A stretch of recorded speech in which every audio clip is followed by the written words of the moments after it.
So ఖతార్కి Hardeep Singh puri గారు వెళ్లారు, యూఏఈకి జయశంకర్ గారు వెళ్లారు, సౌదీ అరేబియాకి అజిత్ దోవల్ వచ్చారు. సౌదీ అరేబియా పర్యటన జరిగిన జస్ట్ నెక్స్ట్ డేనే సౌదీ అరేబియా ఒక కీలక ప్రకటన చేసింది. అదేంటంటే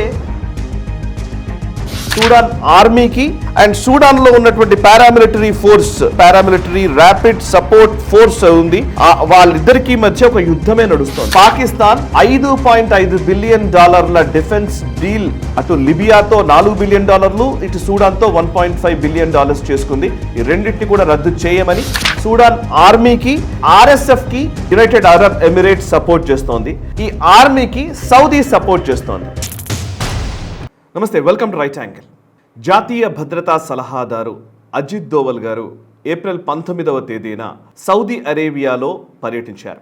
సౌదీ అరేబియాకు వెళ్లారు. ఇది ఒక ఆకస్మిక పర్యటనగా చెబుతూ ఉన్నారు. దీనికి సంబంధించి 19వ తేదీన ఆయన ఎవరికీ తెలియదు, ఫస్ట్ అసలు ఎటువంటి అనౌన్స్మెంటు లేదు. సడన్గా సౌదీ అరేబియాలో ప్రత్యక్షమయ్యారు అజిత్ దోవల్ అండ్ అక్కడ ఉన్నటువంటి కీలకమైనటువంటి నాయకులతో సమావేశమయ్యారు. ఆ తర్వాత మినిస్ట్రీ ఆఫ్ ఎక్స్టర్నల్ అఫైర్స్ విదేశాంగ శాఖ నుంచి ఒక ప్రకటన వచ్చింది. విదేశాంగ శాఖ స్పోక్స్ పర్సన్ రణ్ధీర్ జైస్వాల్ చెప్పిన మాట ఏంటంటే, on the directions of the prime minister or out reach to countries in the Gulf countries అని ఆయన చెప్పారు. అంటే ప్రధాని నరేంద్ర మోదీ గారు ఇచ్చినటువంటి డైరెక్షన్స్ని బేస్ చేసుకొని అజిత్ దోవల్ గారు సౌదీ అరేబియాలో పర్యటించారు. అక్కడ ఉన్నటువంటి కీలక నాయకుల్ని కలిశారు.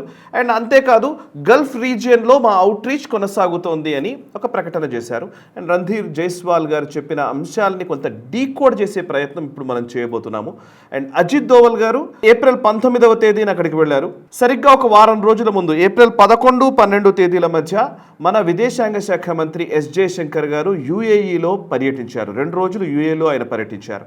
అదే సమయంలో కేంద్ర పెట్రోలియం శాఖ మంత్రి అయినటువంటి హర్దీప్ సింగ్ పూరి గారు ఖతార్కి వెళ్లారు. ఏప్రిల్ 9, 10 తేదీల్లో ఖతార్లో ఆయన పర్యటన సాగింది. సో ఖతార్కి హర్దీప్ సింగ్ పూరి గారు వెళ్లారు, యూఏఈకి జయశంకర్ గారు వెళ్లారు, సౌదీ అరేబియాకి అజిత్ దోవల్ వచ్చారు. ప్రస్తుతం సీజ్ ఫైర్ గురించి చర్చ నడుస్తున్నటువంటి టైంలో, పాకిస్తాన్ మధ్యవర్తిత్వం వహిస్తున్న టైంలో పాకిస్తాన్లో అసలు రెండో దఫా చర్చలు ఉంటాయా లేదా అన్న సందిగ్ధత నెలకొంటున్నటువంటి ఈ టైంలో, మొదటి దశ చర్చలు జరిగి రెండో దశకి మధ్యలో ఉన్నటువంటి టైంలో ఈ సమావేశాలన్నీ నడుస్తూ ఉన్నాయి. ఒక రకంగా చెప్పాలంటే ఇరాన్ వార్ ఇంకాస్త తీవ్ర రూపం దాల్చే అవకాశాలు కూడా లేకపోలేదు. ఇట్లాంటి టైంలో ఈ పర్యటనని ఎలా చూడాలి అనేదే కీలకమైనటువంటి అంశం. సరే, అజిత్ దోవల్ గారు ఎవరెవరిని కలిశారో చెప్తాను. అజిత్ దోవల్ గారు సౌదీ అరేబియాకు సంబంధించిన నేషనల్ సెక్యూరిటీ అడ్వైజర్ ముసాయిద్ అల్ ఐబైన్ని కలిశారు. అండ్ వారితో పాటు వాళ్ళ విదేశాంగ మంత్రి అయినటువంటి వాళ్ళ ప్రిన్స్ కూడా ఆయన విదేశాంగ మంత్రి అయినటువంటి ఫైజల్ బిన్ ఫరీన్ అల్ సౌద్ని కలిశారు. అండ్ మరొక వైపు వాళ్ళ energy minister Abdul Aziz bin Salman Al సౌద్ని కలిశారు. ఈ ముగ్గురితో సమావేశమయ్యారు. అండ్ అంతేకాదు ఆ అజిత్ దోవల్ గారిని ప్రత్యేకంగా అక్కడ డిప్యూటీ మినిస్టర్ అయినటువంటి పొలిటికల్ అఫైర్స్కి సంబంధించి రాజకీయ వ్యవహారాలకు సంబంధించినటువంటి డిప్యూటీ మినిస్టర్గా ఉన్నటువంటి సౌద్ అల్ సాతి ఆయన్ని అజిత్ దోవల్ గారిని రిసీవ్ చేసుకున్నారు. ఈ సౌద్ అల్ సతి ఈయన 2012, 2021 మధ్యకాలంలో 9 సంవత్సరాల పాటు సౌదీ అరేబియా రాయబారిగా భారత్లో పనిచేశారు. సో ఇది అజిత్ దోవల్ గారి పర్యటనలో ఎవరెవరిని కలిశారో చెప్పే ప్రయత్నం చేశాను. అందులో నిజానికి ఆ సౌదీ అరేబియా పర్యటన జరిగిన జస్ట్ నెక్స్ట్ డేనే కీలకమైనటువంటి ఒక మార్పు కనిపిస్తోంది. సరే, ఇది అజిత్ దోవల్ గారి వల్లనే జరిగిందా కాదా అనేది మనం తర్వాత చూద్దాం. బట్ ఏం జరిగిందో చెప్తాను. సౌదీ అరేబియా ఒక కీలక ప్రకటన చేసింది. అదేంటంటే, పాకిస్తాన్ సూడాన్ ఆర్మీ తోటి ఒక ఒప్పందం చేసుకుంటోంది, డిఫెన్స్ డీల్ జరుగుతోంది. ఆ డిఫెన్స్ డీల్ ఆల్మోస్ట్ పూర్తయింది. దాన్ని సౌదీ అరేబియానే మధ్యవర్తిత్వం వహించింది, వెనకాల ఉండి నడిపించిందే సౌదీ అరేబియా. అయితే పాకిస్తాన్కి సంబంధించిన కొన్ని ఫైటర్ జెట్స్ లేకపోతే కొంత ఆయుధ సామాగ్రి సూడాన్ ఆర్మీకి ఇవ్వడం కోసం $1.5 బిలియన్ ఒప్పందం జరిగింది. అజిత్ దోవల్ గారి పర్యటన 19వ తేదీన సాగింది. కరెక్ట్గా 20వ తేదీనే సౌదీ అరేబియా పాకిస్తాన్ పైన ఒత్తిడి తెచ్చింది. పాకిస్తాన్ సూడాన్కి ఇచ్చేటువంటి ఆయుధాల ఆ ఒప్పందాన్ని రద్దు చేసుకుంటూ స్టేట్మెంట్ కూడా ఇచ్చింది. సో సౌదీ అరేబియా చెప్పడంతో, అంటే డైరెక్ట్ అఫ్కోర్స్ సౌదీ అరేబియా ఏది చెబితే అది పాకిస్తాన్ చేస్తుంది, వేరే సందేహం అక్కర్లేదు. ఎందుకంటే పాకిస్తాన్కి ఇవాళ బతుకుతోందంటే పాకిస్తాన్ సౌదీ అరేబియా వేస్తున్నటువంటి భిక్షం వల్లనే. సో వీళ్ళు విధులుస్తున్నటువంటి నిధులతోటే పాకిస్తాన్ ఇవాళ ఏదో నడపగలుగుతోంది ఆ దేశాన్ని. సో అట్లాంటి టైంలో పాకిస్తాన్ చెప్పగానే పాకిస్తాన్ సూడాన్తో చేసుకున్నటువంటి ఒప్పందాన్ని రద్దు చేసుకుంటూ స్టేట్మెంట్ ఇచ్చింది. కేవలం సూడాన్తోనేనా అంటే ఇంకొక అంశం కూడా వచ్చింది. ఇది యాక్చువల్లీ రైటర్స్లో వచ్చినటువంటి స్టోరీ. సూడాన్తో $1.5 బిలియన్ ఒప్పందం ఏదైతే పాకిస్తాన్ చేసుకుందో దాన్ని పాకిస్తాన్ రద్దు చేసుకుంది సౌదీ అరేబియా ఒత్తిడి వల్ల అని రైటర్స్లో స్టోరీ రాశారు. ఆ 1-2 డేస్కి అంటే 22వ తేదీన బిజినెస్ ఇన్సైడర్ ఆఫ్రికాకు సంబంధించినటువంటి పత్రిక ఇది. వాళ్ళు ఇచ్చినటువంటి వార్త ఏంటంటే Saudi Arabia moves to block Pakistan's $5.5 billion weapon sales to 2 African countries as strategies shifts అని రాశారు. అందులో వాళ్ళు చెప్పింది ఏంటంటే సౌదీ అరేబియా ఇప్పుడు పాకిస్తాన్ని 2 దేశాలకు చేసుకున్నటువంటి డిఫెన్స్ ఒప్పందాలను రద్దు చేసుకోమని చెబుతున్నట్టుగా తెలుస్తోంది అని. మొదటిది సూడాన్ అయితే రెండవది లిబియా తోటి సుమారు $4 బిలియన్ డిఫెన్స్ అగ్రిమెంట్ పాకిస్తాన్ చేసుకుంది. ఈవెన్ దాన్ని కూడా నిలిపివేయాలని సౌదీ చెబుతున్నట్లుగా ఈ బిజినెస్ ఇన్సైడర్ ఆఫ్రికాలో వార్తా కథనం వచ్చింది. అంటే ఓవరాల్గా పాకిస్తాన్ $5.5 బిలియన్ డిఫెన్స్ డీల్ అటు లిబియాతో $4 బిలియన్, ఇటు సూడాన్తో $1.5 బిలియన్ చేసుకుంది. ఈ రెండింటిని కూడా రద్దు చేయమని సౌదీ అరేబియా చెప్తున్నట్టుగా తెలుస్తోంది. సౌదీ అరేబియా ఆలోచనల్లో ఒక షిఫ్ట్ కనబడుతోంది అని కూడా ఈ వార్తాంశంలో మనం చూడవచ్చు. ఎందుకంటే వాళ్ళు రాశారు దాంట్లో చాలా క్లియర్గా, signaling a shift in Riyadh's regional strategy and adding fresh uncertainty to Islamabad's push to expand its defense footprint across Africa అని రాయడం జరిగింది. సో ఓవరాల్గా చెప్తే ఇందులో అసలు సూడాన్లో ఏం జరుగుతోంది, ఈవెన్ లిబియాలో ఏం జరుగుతుందంటే లిబియాలో కొంత అంతర్గత సంఘర్షణ విపరీతంగా నడుస్తోంది. అటు సూడాన్లో అయితే ఒక రకంగా చెప్పాలంటే ఒక పెద్ద హ్యూమానిటేరియన్ క్రైసిస్లో ఉంది. ఒక రకంగా చెప్పాలంటే ఒక పెద్ద సంక్షోభ స్థితిలో సూడాన్ కొట్టుమిట్టాడుతోంది. అందులో కాన్ఫ్లిక్ట్ చెప్తాను.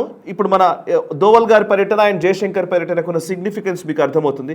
సూడాన్లో కాన్ఫ్లిక్ట్ ఏంటంటే సూడాన్ ఆర్మీకి అండ్ సూడాన్లో ఉన్నటువంటి పారామిలిటరీ ఫోర్స్, అక్కడ ఉన్నటువంటి పారామిలిటరీ ర్యాపిడ్ సపోర్ట్ ఫోర్స్ ఉంది, వాళ్ళిద్దరికీ మధ్య ఒక యుద్ధమే నడుస్తోంది. సుమారు 150,000 మంది ఇప్పటిదాకా మరణించినట్టుగా మనకు గణాంకాలు చెబుతున్నాయి. చాలామంది అక్కడ నుంచి వార్తాంశాలు తెలియజేస్తున్నారు. ఈవెన్ గ్లోబల్ రౌండప్లో కూడా ఇంతకుముందు మేము డిస్కస్ చేశాం. సో అయితే సూడాన్లో ఉన్నటువంటి సూడాన్ ఆర్మీ, ఇంకోవైపు సూడాన్లోని paramilitary rapid support forces RSF అంటారు. RSFకి UAE సపోర్ట్ చేస్తోంది and United Arab Emirates support చేస్తోంది. ఈ ఆర్మీకి సౌదీ సపోర్ట్ చేస్తోంది. ఎందుకు? ఈ ఇద్దరి మధ్య వైరం కూడా ఉంది. UAE అండ్ సౌదీ మధ్య వైరం నెలకొన్న నేపథ్యంలో ఈ 2 దేశాలు కూడా డిఫరెంట్ కైండ్ ఆఫ్ అప్రోచ్ తోటి ముందుకు వెళుతున్న పరిస్థితుల్లో సూడాన్లో అంతర్యుద్ధం జరుగుతున్నటువంటి ఈ నేపథ్యంలో సూడాన్ ఆర్మీకి సౌదీ, అటు సూడాన్లోని పారామిలిటరీ ర్యాపిడ్ సపోర్ట్ ఫోర్సెస్కి UAE సపోర్ట్ చేస్తున్నాయి, పరోక్షంగా, ప్రత్యక్షంగా కాదు. అయితే ఈ పరోక్షమైన సపోర్ట్ జరుగుతున్నటువంటి టైంలోనే పాకిస్తాన్ని సౌదీ అరేబియా రంగంలోకి దించి $1.5 బిలియన్ డీల్ సౌదీ అరేబియా ఆర్మీకి పాకిస్తాన్ ఆయుధాలు ఇచ్చే విధంగా డిఫెన్స్ డీల్ కుదిర్చారు. ఇప్పుడు సడన్గా ఆ డీల్ని రద్దు చేయమని సౌదీ అరేబియా చెప్పింది. ఎప్పుడు? అజిత్ దోవల్ గారి పర్యటన జరిగిన నెక్స్ట్ డేనే ఈ ప్రకటన వచ్చింది. అంటే మనం అర్థం చేసుకోవచ్చు. అండ్ ఇంకొక వైపు చూస్తే UAE పర్యటనకి జయశంకర్ గారు గత వారం, ఒక 2 వారాల క్రితం వెళ్ళారు. ఏప్రిల్ 11, 12 తేదీల్లో ఆయన అక్కడ ఉన్నారు. అండ్ ఏప్రిల్ 19వ తేదీన అజిత్ దోవల్ గారు సౌదీకి వెళ్ళారు. ఒకరు UAEకి వెళ్ళారు, ఒకరు సౌదీకి వెళ్ళారు. ఈ ఇరు దేశాలకి సూడాన్కి సంబంధించినటువంటి వాటిల్లో మీరు ఇన్వాల్వ్ కావద్దు అని వీళ్ళేమైనా క్లియర్గా చెప్పారా? భారత్ తరపు నుంచి ఈ వాణిని వినిపించే ప్రయత్నం చేశారా? లేదంటే పాకిస్తాన్ చేస్తున్నటువంటి డూప్లిసిటీ తోటి, అంటే ద్వంద్వ ప్రమాణాలను ఏవైనా వాళ్ళకి ఎక్స్పోజ్ చేసే ప్రయత్నం చేశారా? లేదా సౌదీ అరేబియాను కన్విన్స్ చేశారా? UAEని కన్విన్స్ చేశారా? ఇద్దరి మధ్య ఒక సుహృద్భావ వాతావరణం బిల్డ్ చేసే ప్రయత్నం ఏమైనా జరుగుతుందా? ఇలాంటి అనేక అంశాలు చర్చలోకి వస్తున్నాయి. సరే, సూడాన్ ఎక్కడుంది? ఎక్కడో ఉన్న దాని గురించి వీళ్ళు ఎందుకు ఆలోచిస్తున్నారంటే అది ఎక్కడో లేదు. సూడాన్ మీరు దాని జాగ్రఫీ చూస్తే కనుక భౌగోళికంగా అది చాలా సిగ్నిఫికెంట్ పొజిషన్లో ఉంది. సూడాన్ దేశము సరిగ్గా రెడ్ సీకి వెస్ట్ వైపు ఉంటుంది. మనం చూస్తే రెడ్ సీకి ఇటువైపు ఉంటుంది, మనం ఎర్ర సముద్రం అంటాము. అటువైపు సౌదీ అరేబియా ఉంటే ఇటువైపు సూడాన్ పోర్ట్ ఉంటుంది. అంటే ఒకవేళ ఈ సూడాన్ కాన్ఫ్లిక్ట్ కనుక పెరిగితే ఇరాన్ కనుక దీన్ని ఏమైనా వాళ్ళు కూడా అడ్వాంటేజ్ తీసుకొని దాంట్లో కూడా వాళ్ళు ఏమైనా ఇందులో తలదూర్చే ప్రయత్నం చేసినా, లేదా పాకిస్తాన్ అటు ఇరాన్కి, ఇటు సౌదీ అరేబియాకి, అటు అమెరికాకి మధ్యలో ఏదో మధ్యవర్తిత్వం వహిస్తున్నట్టుగా చేస్తోంది కానీ పాకిస్తాన్ తన స్వప్రయోజనాల కోసం సూడాన్ని ఎగదోసే అవకాశాలు కూడా లేకపోలేదు. సో పాకిస్తాన్ని ఎండగట్టే విధంగా ఏవైనా ఇన్ఫర్మేషన్ని అజిత్ దోవల్ గారు సౌదీకి షేర్ చేసుకున్నారనే చర్చ కూడా ఉంది. సో ఇట్లాంటి టైంలో రెడ్ సీలో మరొక వార్ ఫ్రంట్ని ఓపెన్ చేసే పరిస్థితి వస్తుంది. ఎందుకంటే యమన్లో ఎలాగైతే హౌతీలు ఇబ్బందికరమైన పరిస్థితిని క్రియేట్ చేస్తున్నారో అలాగే సూడాన్లో కూడా అట్లాంటి వాతావరణం రాకుండా ఉండడం కోసం ఈ డీల్ని రద్దు చేసుకున్నారా తెలియదు. సో మొత్తం చాలా విషయాలు ఇప్పుడు మనం నిజంగా చూడాల్సినవి ఉన్నాయి. అండ్ ఓవరాల్గా చెప్పాలంటే అజిత్ దోవల్ గారి పర్యటన ఊరికే జరగదు. ఎప్పుడు కూడా ఆయన ఇంతకుముందు కూడా ఆయన వెళ్ళారు. ఫిబ్రవరి నెలలో ఆయన కెనడాకి వెళ్ళి కెనడా నుంచి సౌదీ అరేబియాకి వచ్చారు. అజిత్ దోవల్ గారికి అండ్ ముఖ్యంగా ఈ గల్ఫ్ నేషన్స్కి అంటే ఇస్లామిక్ దేశాలకి ఆయనకి మధ్య చాలా సన్నిహిత సంబంధాలు ఉంటాయి. అండ్ అజిత్ దోవల్ గారు మొదటి నుంచి కూడా ఈ ఇస్లామిక్ దేశాల విషయంలో ఆయన చాలా కీన్గా వాళ్ళతో డీల్స్ నడిపినటువంటి వ్యక్తి. సో సౌదీ అరేబియాకి ఎటువంటి మెసేజ్ని ఆయన క్యారీ చేశారు, ప్రధానమంత్రి ఏ సందేశం ఇవ్వాలని సౌదీ అరేబియాకి ఇవ్వాలని అనుకున్నారు అండ్ ఏ మెసేజ్ని అజిత్ దోవల్ గారు తీసుకెళ్లారు, ఆ మెసేజ్ ఆధారంగానే ఇవాళ పాకిస్తాన్ డీల్ ఆగిపోయిందా, $5.5 బిలియన్ డీల్ ఆగిపోయిందా, ఇవన్నీ కూడా కాలం నిర్ణయిస్తుంది. సో ఇప్పటి వరకు ఉన్న సమాచారం ఇది. ఈ వీడియో నచ్చితే లైక్ చేయండి, 10 మందికి షేర్ చేయండి, కమెంట్స్ ద్వారా మీ అభిప్రాయాలు మాతో పంచుకోండి. మనసా వాచా కర్మణ, దేశహితం కోసం, నేషనలిస్ట్. ఈ వీడియో మీకు నచ్చినట్టయితే లైక్ చేయండి, 10 మందికి షేర్ చేయండి, అలాగే కామెంట్ల రూపంలో మీ అభిప్రాయాలను మాతో పంచుకోండి. Nationalist hub group of channels ను సబ్స్క్రైబ్ చేసుకుని తెలుగునాట జాతీయవాద జర్నలిజాన్ని ప్రోత్సహించండి. ఈ వీడియో కింద ఉన్న బెల్ ఐకాన్ పై క్లిక్ చేయడం మర్చిపోవద్దు.